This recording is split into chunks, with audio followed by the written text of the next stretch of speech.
Hi, it's Ryan from Knights Around a Table. Here's how to play 5 crowns. Shuffle both decks together and deal 3 cards to each player, including yourself. You're allowed to look at your cards. Put the rest of the deck in the middle of the table and flip the top card next to it. You're trying to be the first player to lay your cards on the table to get rid of them, or go out as the game puts it.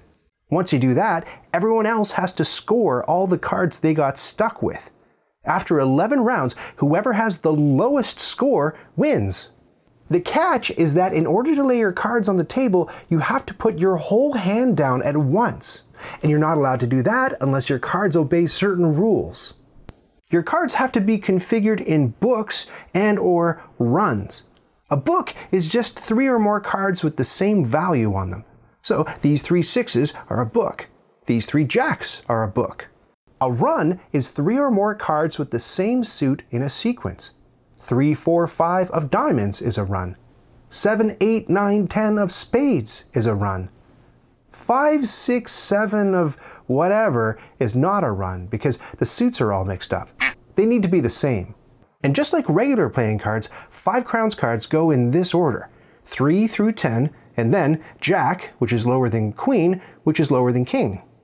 But unlike a regular deck of playing cards, which has 4 suits, clubs, hearts, spades, and diamonds, 5 crowns has 5 suits: clubs, hearts, spades, diamonds, and stars. The game has 2 copies of these complete decks, along with 6 joker cards that we'll talk about later. Play begins with the person to the left of the dealer and goes clockwise around the table. On your turn, you always have to start by taking a card, even if you can go out with the cards that you have in your hand right now.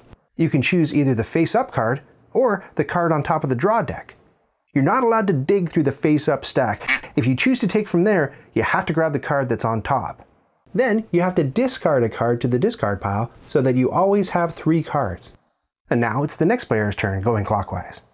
If it gets to your turn and you draw a card and now your hand has a book or a run in it, that means you can go out by slamming your 3 cards down on the table to end the round.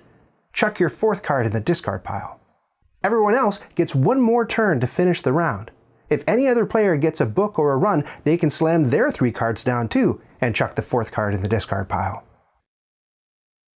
Once that's done, you count up the cards remaining in everyone's hand if those players didn't manage to go out. All the number cards are worth that many points, so an 8 counts as 8 points against you.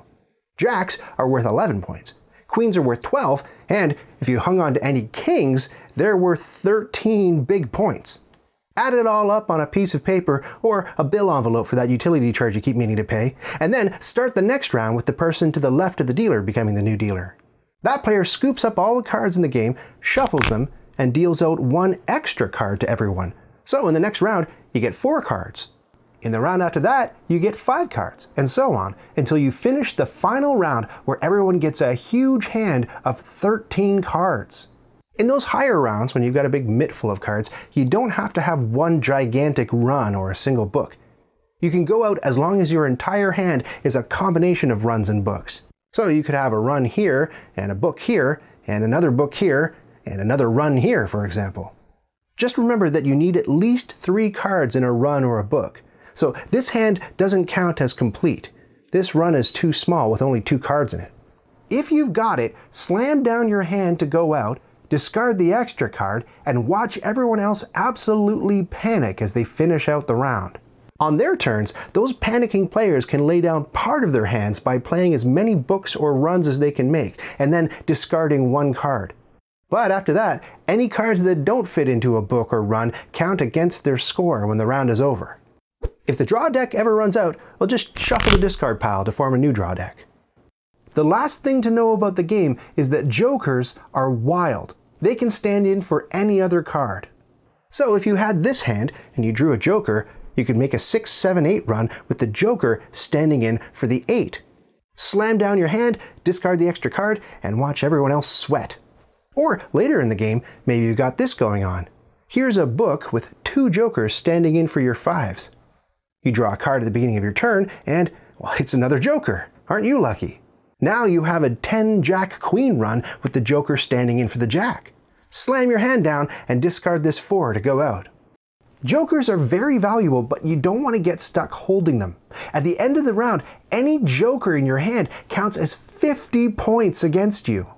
In addition to that, each round, another card is wild, and it's the card that matches the number of cards you have in your hand. So in the first round, when you get dealt 3 cards, 3s are wild. In the round after that, well, 3s aren't wild anymore. You got 4 cards in your hand, so 4s are wild, and so on. So when 4s are wild, this is a valid 6, 7, 8, 9 run because the wild 4 is standing in for the 7. Just like jokers, you don't want to get caught hanging onto any wild cards at the end of the round. Each non-joker wild card you get stuck with counts for 20 points. Play all the way to the 11th and final round, where it's still anyone's game because the scores can swing wildly. When it's all over, count up everyone's score. Whoever has the fewest points wins.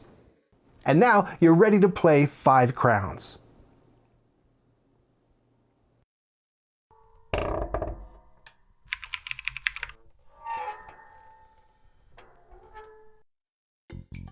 Did you just watch that whole thing? Oh, hey! To 100% this video, click the badge to subscribe and then click the bell to get notifications when I've got new stuff.